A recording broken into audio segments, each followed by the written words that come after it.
এই রমজান বড় দামি একটা মাস। কবরের আযাব বন্ধ, জাহান্নামের দরজাগুলো বন্ধ। ওই কবরে কোনো আযাব নাই, রূহগুলো অপেক্ষা আছে। সন্তান, আজকে তুই কোন ঘরে ঘুমাইতেছ? ওই ঘরের মালিক তো একদিন আমরা ছিলাম।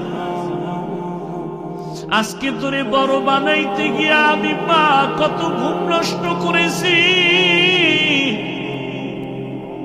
না খাইয়া বাবা তোমারে আমারে খানা খাওয়াইতে এত কষ্ট করে বড় বানাইছে।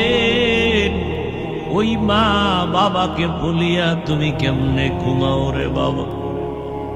ওই মা বাবার জন্য তৈরি হও, কবরে সওয়াব পৌঁছানোর কি ব্যবস্থা করো।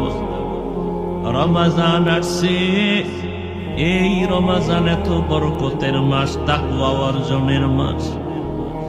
ও বান্দা, তুমি একটা নফল আমল 11 মাসে করবা, রমজানে করবা, তুমি এত দাম পাবা।